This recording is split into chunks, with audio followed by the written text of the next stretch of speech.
오늘 새벽에 함께 볼 말씀은 마태복음 22장 23절에서 33절까지 말씀 우리 같이 보겠습니다. 마태복음 22장 23절에서 32절까지의 말씀, 33절까지 말씀 우리 제가 한 절 여러분이 한 절 교독하도록 하겠습니다. 부활이 없다는 사두개인들이 그날 예수께 와서 물어 이르되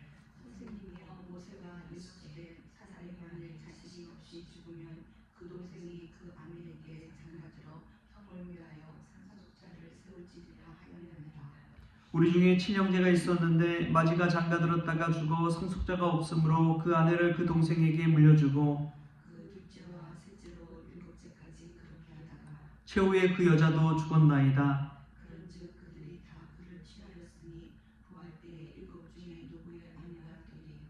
예수께서 대답하여 이르시되 너희가 성경도 하나님의 능력도 알지 못하는 거로 오해하였도다.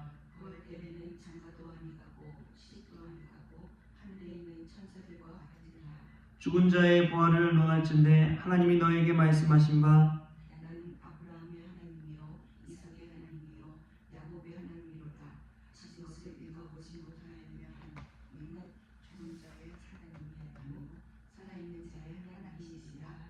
함께 읽겠습니다. 무리가 듣고 그의 가르치심에 놀라더라. 아멘.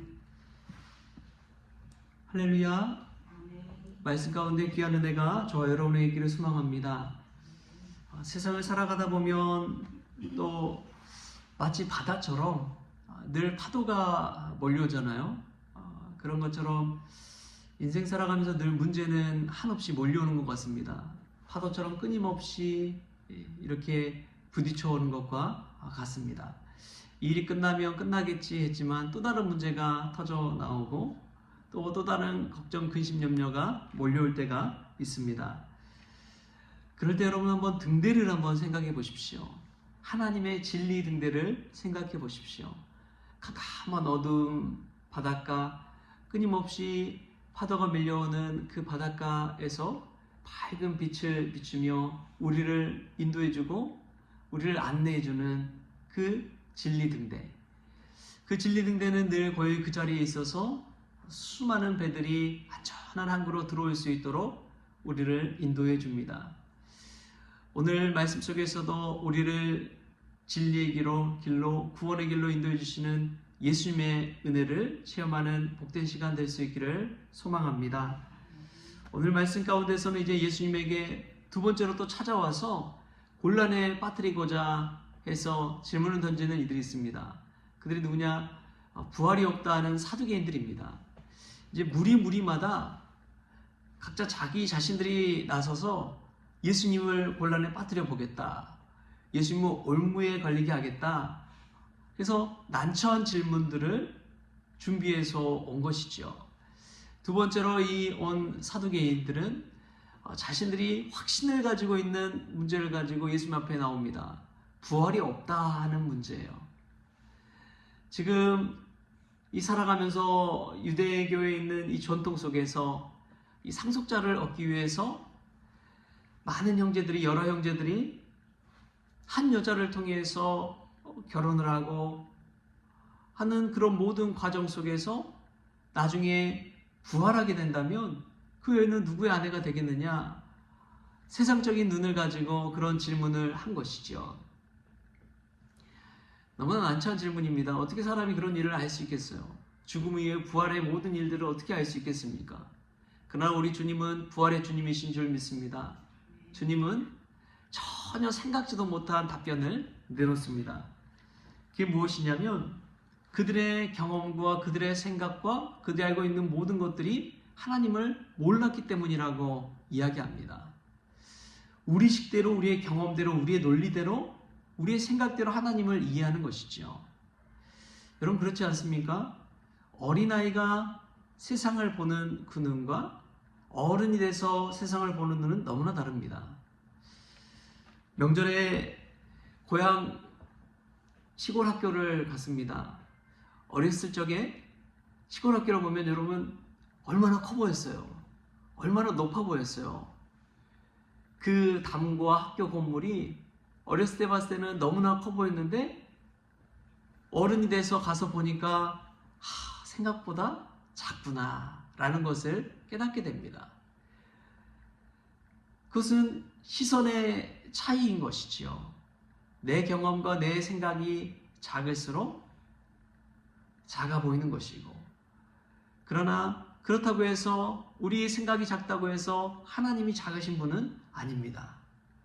우리의 경험이 전부가 아니라는 것이죠. 내 생각이 전부가 아니라는 것입니다. 여러분, 이것을 깨달은 눈이 있기를 소망합니다. 우리 인생 살아가면서요, 내가 경험한 것이 너무나 힘들지라도 주변을 돌아보면 나보다 더 힘든 경험하는 이들이 얼마나 많은지요. 오늘 이 말씀 속에서도 하나님에 관해서 오해하는 사두개인들은 그 신앙이 너무나 편협해져 버립니다. 부활을 믿고 안 믿고 그 차이로 이 사두개인들 스스로의 벽들을 세워가는 것이죠. 근데 예수님은 그 벽을 깨뜨려 버리십니다. 이 사두개인과 예수님의 큰 차이가 무엇이냐? 사두개인들은 인간 중심으로 생각해요. 인간의 논리와 인간의 법도, 인간의 결혼, 전통 예식, 유대교 예식을 따라서 생각을 합니다. 그런데 예수님은 그렇지 않아요.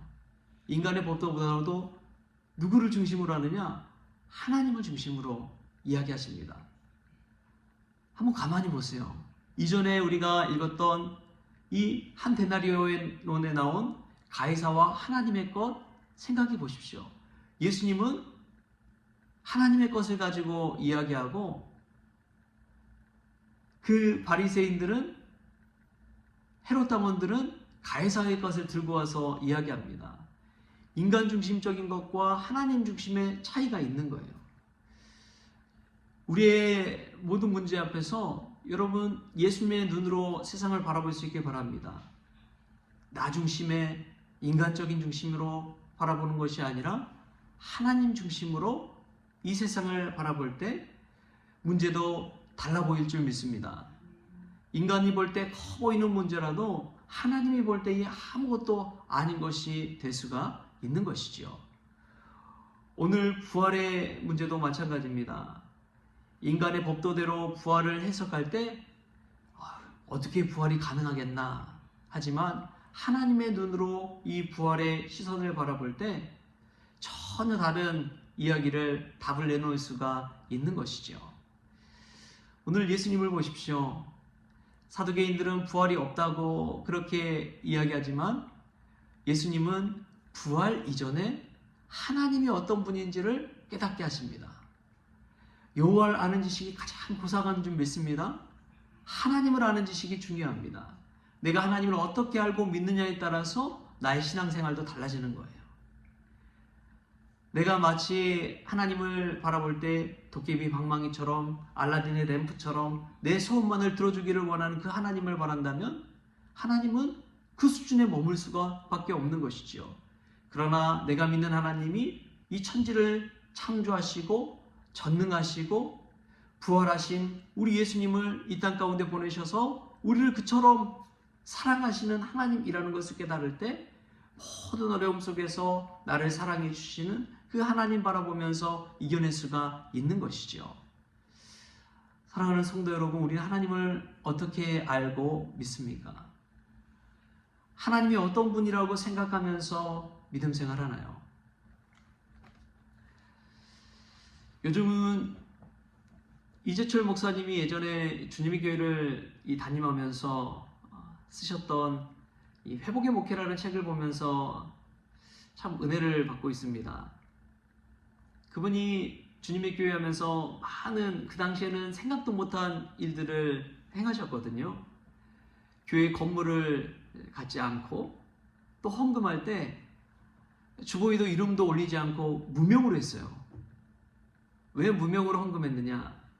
왜 주보에 이름을 올리지 않았느냐? 하나님이 헌금한 사람들을 알지 않겠느냐? 전능하신 하나님께서 우리 이름을 그 헌금 봉투에 쓰지 않아도 우리 하나님 다 아시는 분 아니냐? 그것을 믿지 못해서 주보에 이름을 올리고 봉투에 이름을 쓰고 내는 것 아니냐? 그러지 말자. 하나님은 우리가 아시는 분이니까 무명으로 헌금을 하나님 앞에 올려드리자. 그래서 그렇게 바꿨다는 거예요. 얼마나 놀라운 일입니까? 하나님에 관한 인식 자체가 기존의 전통이 가지고 있던 인식과 다른 것이지요. 이름을 쓰는 것은, 이름을 올리는 것은 누구 중심입니까? 하나님 중심입니까? 인간 중심입니까? 인간 중심이죠. 사람 때문에 그런 것 아닙니까? 왜 내 이름 빠졌냐? 왜 내 이름 안 올라갔냐? 이런 사람들 때문에 마치 보여주기식으로 그렇게 한 것이죠. 그러나 하나님 중심으로 생각할 때 아무 필요가 없다는 것입니다. 헌금 드린 거 다 하나님이 아시는데, 우리의 마음 하나님이 아시는데 그런 것까지 할 필요가 없다는 것이죠. 하나님에 대한 인식 자체가 다른 것입니다. 오늘 말씀도 마찬가지입니다. 오늘 예수님은 이렇게 이야기합니다. 나는 아브라함의 하나님이요 이삭의 하나님이요 야곱의 하나님이로라 하신 것을 읽어보지 못하였느냐? 하나님은 죽은 자의 하나님이 아니요 살아있는 자의 하나님이시니라 하시니. 그렇습니다. 하나님은요 죽은 자의 하나님이 아니라 살아계신 하나님인 줄 믿습니다. 오늘도 살아 역사하신 하나님입니다.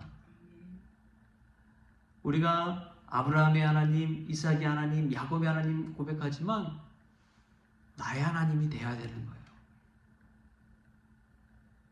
나의 하나님이 될 때 나의 삶 속에서 이 어둠 가운데 수많은 파도가 치는 곳에서 그 진리 등대 대신 그 하나님 바라보면서 이겨낼 수가 있는 것이지요. 성경책 안에 있는 단순히 예전에 기적을 일으키신 그 하나님이 아니라 지금도 살아 역사하신 그 하나님을 믿고 나아갈 때 우리의 삶 속에 우리에게 힘을 주시는 주님 만날 줄 믿습니다. 예수님이 구원자로서의 의미가 있는 것이고 예수님이 참 구원자시구나 라는 것을 믿음으로 고백할 수가 있는 것이지요. 믿음은 과거형이 아닙니다. 현재형입니다. 내가 믿었습니다가 아니라 내가 믿습니다입니다. 사두개인들은 부활을 이야기하면서도 그러한 과거, 자기중심, 인간중심으로 믿었던 것이지요. 그러나 오늘 이 시간, 이 새벽에 산자의 하나님 되신 그 하나님을 믿으며 믿음 안에 새롭게 나아갑시다. 그 살아계신 하나님, 전능하신 하나님을 중심으로 믿읍시다.